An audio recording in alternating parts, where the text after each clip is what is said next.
कंपनियां local hiring का वादा करती है लेकिन नौकरी मिलती है बाहर के लोगों को।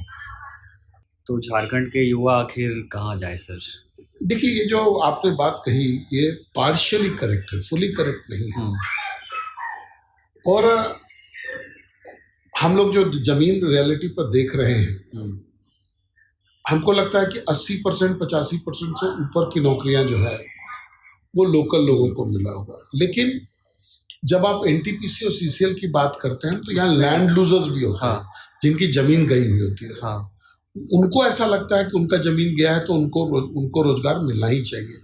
और अगर आप देखें समानता तो उनको रोजगार मिलना भी उचित है। बिल्कुल सर। लेकिन अब अगर कोई हजारीबाग का आदमी को, जैसे मान लो बड़का गांव का किसी का जमीन गया और हजारीबाग के आदमी को नौकरी मिल गया या चतरा के आदमी को नौकरी मिल गया, तो वहां ये बात आने लग जाती है कि बाहरी को नौकरी मिल गया है। झारखंड सरकार का एक नियम है कि 75% लोकल, मतलब 75% झारखंड के लोगों को रोजगार मिलना चाहिए और संघीय ढांचा के अनुरूप 25% बाहरी लोगों को नौकरी अगर हो तो वो जायज माना जाएगा।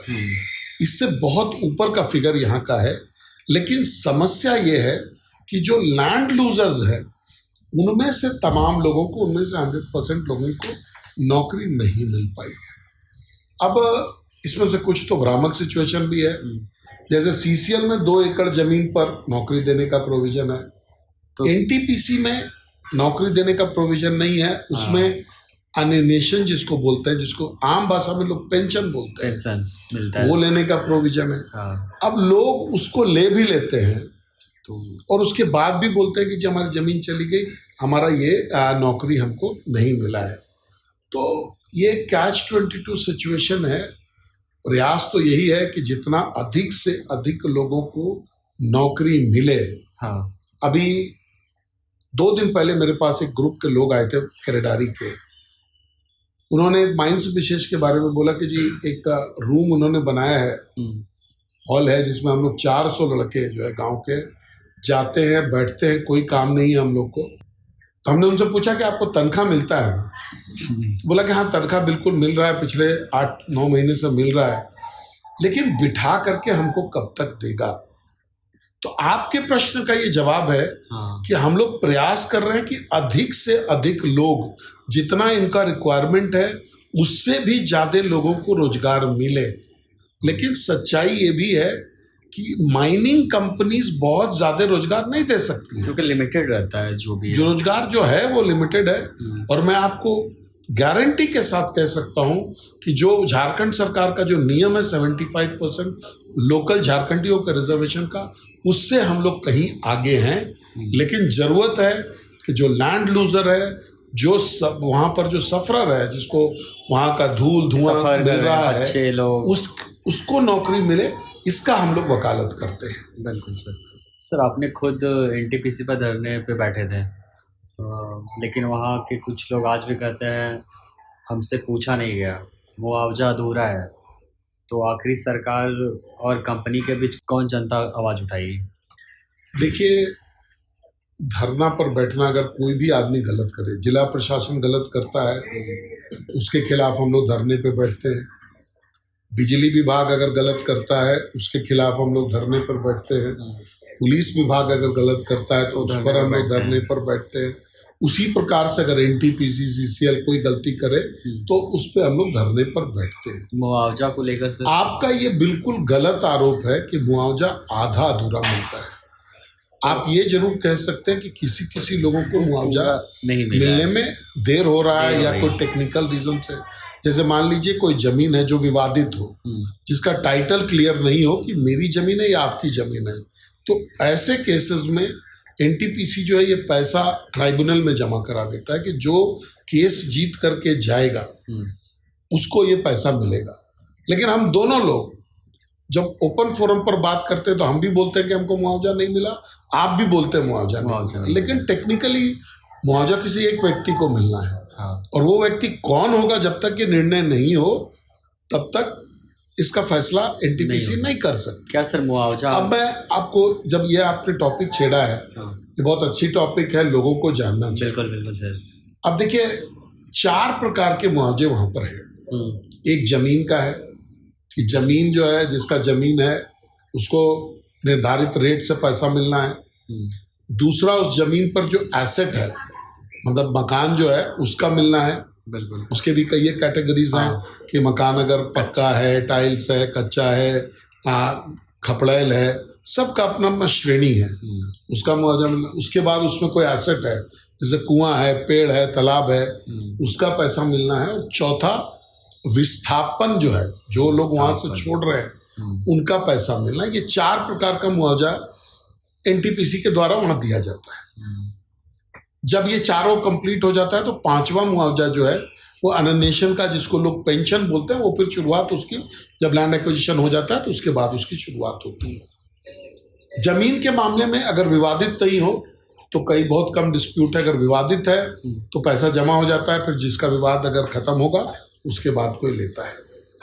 मकान के मामले में विवाद बहुत रहता है, इसलिए कि हम बोलते हैं कि मकान मेरा बड़ा है, छोटा जब नाप होता है तो छोटा निकलता है। हम बोलते हैं कि मेरा मकान पक्का है, टाइल्स वाला है, सबसे ऊंचे श्रेणी में जाना चाहिए। उनका जो क्राइटेरिया होता है उससे मेरा दूसरे नंबर पर आ जाता है। ये विवाद हम चलता रहता है। जरूरत है एनटीपीसी को कि थोड़ा दया के भाव से देखे कि अगर भाई हम बड़े मुश्किल से मकान बनाते हैं, आप तोड़ रहे हैं, तो कम से कम दया के भाव से देखो ताकि हम दूसरा मकान बना सके। एसेट में कोई दिक्कत नहीं, अगर कुआं है और पेड़ है तो उसका गन्ना हो जाता है, उसके अनुरूप में पेमेंट मिलता है। लेकिन सबसे ज्यादा विवाद आपको इसको लेकर के है, कॉम्पनसेशन को लेकर के, जो विस्थापन का जो कॉम्पनसेशन है 10,85,000 रुपया मिलता है। अब इसमें 2 कॉन्सेप्ट है। एक है कट ऑफ डेट का कॉन्सेप्ट, कि जिस दिन माइंस चालू हुआ उस दिन को इन्होंने कट ऑफ बना दिया। अब इनका एनटीपीसी का नियम है कि जो कट ऑफ डेट के दिन जो 18 वर्ष या उससे ऊपर का है और वहीं पे रहता है, उसी को हम ये मुआवजा देंगे। अगर 18 से नीचे है तो भी मुआवजा नहीं देंगे, और अगर कोई वहां पर नहीं रहता है, किसी का आधार कार्ड हजारीबाग का है या बरी का है या चतरा का है या रामगढ़ का है, उस गांव का नहीं है, वहां नहीं रहता है, तो उसको नहीं देंगे। अब सिचुएशन बड़ा अलग है कि कोई आदमी, मेरा बड़ा भाई 19 साल का है, हम 17.5 साल के, तो 19 साल वाले को मिल गया, 17.5 होने की वजह हमको नहीं मिला। ये जस्ट नहीं है, ये जस्टिफाइड तो नहीं हो, ये जस्ट नहीं है। मैं आपको बोल रहा हूँ, कैमरे पे बोल रहा हूँ कि जस्टिफाइड नहीं है, ये गलत नियम है। एनटीपीसी को इसमें सुधार करना चाहिए और हम लोग लगे भी हैं, बहुत जल्दी इसमें सुधार भी होगा। दूसरा, जैसे हम 2 भाई हैं या 3 भाई हैं, तो 2 वही रहता है गांव में, एक हम आ गए हैं हजारीबाग मान लीजिए, तो जो 2 गांव में रहता है उसको तो पैसा मिल जा रहा है। हम हजारीबाग आ गए तो हमको पैसा नहीं मिल रहा है, तो हमको दिक्कत हो रही है। चाहिए ये कि जो लोग भी वहां के रहने वाले हैं, अगर मेरा मल्टीपल हाउस भी है, मेरा घर वहां भी है, मेरा घर हजारीबाग में भी है, या मेरा घर फॉर दैट मैटर अगर बॉम्बे में भी है, तो हमको उस विस्थापन से वंचित नहीं किया जाना चाहिए, क्योंकि मेरा रूट वहीं से है। और आप देखते होंगे कि हर व्यक्ति अपने गांव की ओर खिंचा हुआ आता है। कोई अगर आप उनको देखते होंगे, मॉरिशस के जो प्रधानमंत्री थे राम गुलाम जी, वो उनका कई एक पुश्त पहले बड़का गांव से नाता था, लेकिन आज वो अपने रूट्स को ढूंढते हुए पहुंच गए, आते हैं कि भाई हम अपना ढूंढे कि मेरा पूर्वज जो है कहाँ पे है। तो ये भी नियम गलत है, इसमें भी एनटीपीसी को सुधार करना चाहिए। और हम लोग लगे भी हैं, हम लोग वेरियस फोरम्स पर लगे हैं, बातचीत चल भी रही है, और जल्दी आपको रिजल्ट देखने को मिलेगा। तो ये ब्लैंकेट कह देना कि लोगों को कॉम्पनसेशन नहीं मिल रहा है, ये केस टू केस है, केस टू केस है। और हम लोगों के पास जो आता है, जितने भी लोग आते हैं, जितने भी मैटर्स आते हैं, उन सब का केस टू केस हम निवारण भी करते हैं, कराते हैं, और दिक्कत ज्यादा नहीं है। हाँ सर, आपने कॉम्पनसेशन कमेटी भी गठित की थी, जिसमें से 1200 से ज़्यादा लोग, परिवार लोगों को 5 लाख तक का इंसेंटिव भी मिला था। देखिए, एनटीपीसी ने जो है एक कमेटी गठित की थी जिसमें कि लोगों को कॉम्पनसेशन मिला। उस कमेटी ने सुना लोगों को अलग अलग वेरियस प्लेटफॉर्म्स पे, और जो न्यायोचित जो निर्णय था उसने किया। तो सर एक बच्चों का सपना होता है कि डॉक्टर बने, इंजीनियर बने, पर वहाँ के माहौल के अनुसार से वो लोग बस जिंदा रहना चाहते हैं, क्योंकि कोयला से डस्ट, पॉल्यूशन, इस बारे में क्या राय है आपका? देखिए, वर्ल्ड ओवर, पूरे विश्व में, केवल भारत में ही नहीं, जो माइनिंग एरिया होगा उसके माहौल यही रहेंगे हमेशा के। जब तक माइनिंग चलेगा तब तक यही रहेगा। नहीं, उपाय नहीं है ऐसा बोलना मुश्किल है, लेकिन जो प्रैक्टिकली हम लोग देखते हैं, मतलब जैसा आज जब से हम लोग पैदा हुए तब से जो सीसीएल के क्षेत्र को हम लोगों ने देखा, यही दिखा। हम लोग जब पढ़ते हैं माइनिंग एरियाज के बारे में, यूके में, ऑस्ट्रेलिया में, अन्य जगहों पर, तो वहाँ पर भी यही दिखता है। थोड़ा कहीं पर बेटर होगा, कहीं पर थोड़ा खराब होगा, लेकिन डस्ट फ्री माइनिंग एरिया नहीं हो सकता है के बारे में सुना नहीं। दिक्कत है उसको सुन। तो ये सपना, ये समस्या यहाँ पर भी है, लेकिन इसके साथ साथ अपॉर्चुनिटी भी है। आज जितने लोग वहाँ पर काम कर रहे हैं, आज बड़कागांव प्रखंड के हमको लगता है कि 15 से 20 हजार लोगों को नौकरी आज के दिन में इस इंडस्ट्री में है। कुल मिला दिया जाए, आज 3 प्रोजेक्ट चल रहे हैं एनटीपीसी के। पकरी बरवाडी चलता है, चट्टी बरियातू चलता है और केरेडारी चलता है। तो ये तीनों मिला करके हमको लगता है कि 15 से 20 हजार नौकरी वहाँ पर है।